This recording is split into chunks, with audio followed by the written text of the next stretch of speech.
We got another comic coming up. Gonna make you laugh. Promise. He does voiceover work, performs at colleges and clubs all over the place. Give it up for RonYavnieli.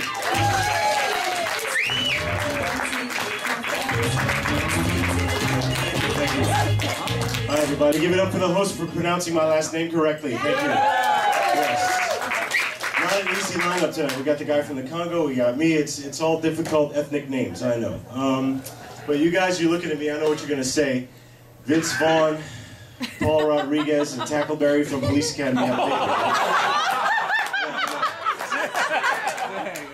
I get it all the time. Could be true. None of those guys will return my phone calls. So guess I'll never know for sure. Thing is, I get told I look like people all the time. I get those three guys mainly, but I also get young Orson Welles. I get thin Rodney Dangerfield, fat Dominic West. He's the guy from The Wire. The guy turns into a roach at the end of Men in Black. Joe Piscopo and Frankenstein, to name a few. But the one I get the most, the one I get at least once a day is Vince Vaughn. And I guess I should be happy about that, right? Because compared to the other guys, compared to a lot of people, he's a handsome Hollywood sex symbol. But I think about it, and it's not really such a compliment after all, because 10 years ago, when he was in Swingers, and he was thin, and he still had all his hair, and he looked, rested, nobody told me I looked like Vince Vaughn.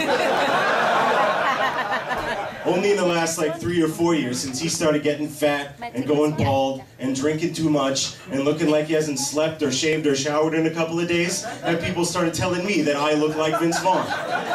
So great, yeah, thanks a lot, lady. You look like Elizabeth Taylor, now. Yeah.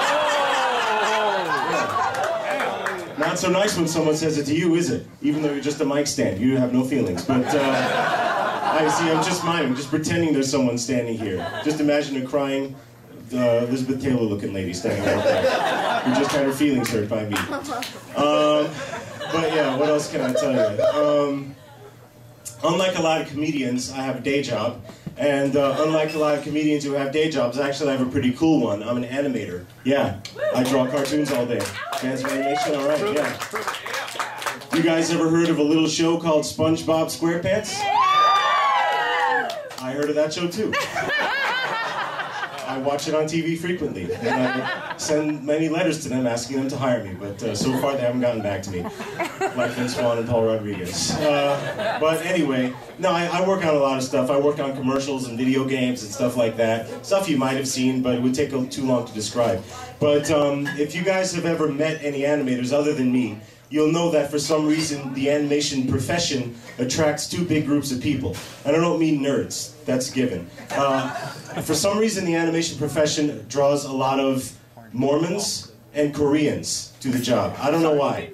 I can only guess. The Mormons probably, because they were only allowed to watch Disney movies growing up, that's the only entertainment sanctioned in Mormon homes. So they all grew up to be animators. And that theory holds water because they all talk like Jiminy Cricket, They're like, well, golly, I tell you, if you don't accept Joseph Smith as a true prophet and marry 5 women and put on the magic underwear, you'll burn in hell. And don't burn fast, because you're made of wood, Pinocchio. Yeah. Although a lot of them, at least half of the Mormons I know, they don't stay Mormon when they get to Hollywood. They become completely jaded, and they go crazy the opposite direction. They become militant vegans. It's weird, right? Because they got their hair dyed blue, it's all spiked up in a mohawk, they got earrings, nose rings, lip rings, they got tattoos all up and down their arms, they're wearing clothes made of hemp, but they still talk in the Jiminy Cricket voice. So imagine this punk rock guy standing there saying, well, golly, I don't believe in proselytizing my religious views on people anymore, but if you eat that hamburger in front of me, I might just have to slit your throat. Little Satan.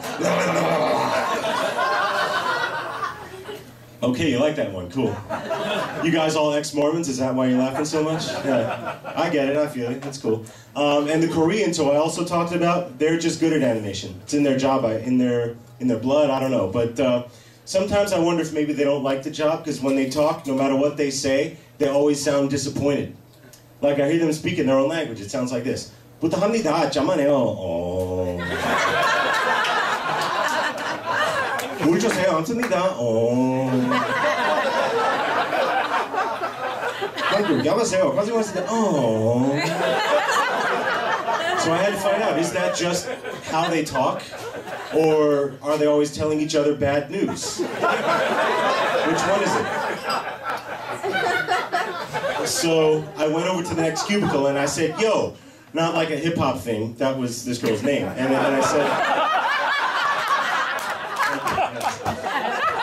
it's funny because it's true. And I said, yo, guess what, I got a raise today. Oh. Well, that didn't solve anything. So I tried to decipher the different groans they do, and I think I figured a couple of them out. The main one is this, oh, which sounds like, oh dear, that's terrible. And then this one, slight variation of that, which is, oh, which is, I know something, but I better not tell you, it'll piss you off. Then finally this one, I've only heard the girls do this, never the guys, just the girls, which is, "Aya," which kind of sounds like, I know. Nobody told me like 1,000 times. Get off this joke already, you've been on it too long. Thing is, you know, I tell that joke and Koreans love it. Koreans love that joke. They always come up to me afterwards like, yeah man, right on, we are very funny. But the thing is, when you tell ethnic jokes, you gotta be careful, because the people the joke are about like it, but also the people who hate them like it, you know? And every group has one group who hates them. That's how I found out Japanese people don't like Koreans. Because I had these Koreans come over to me after the show, they're like, yeah man, very funny. And this other guy comes over, he's like, I like a Korean joke. I am Japanese. You should have dropped the nuclear bomb on them instead of us. Like, hey, take it easy, man. I'm just making fun of the way they talk. But that's how I can tell them apart, because like Koreans sound disappointed, Japanese people always sound like they're revving an engine, you know, like,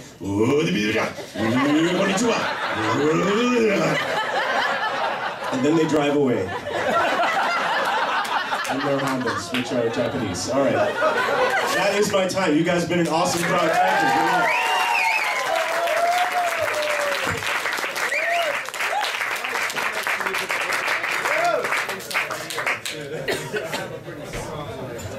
I'm over here now.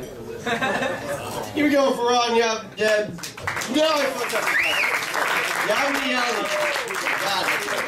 God.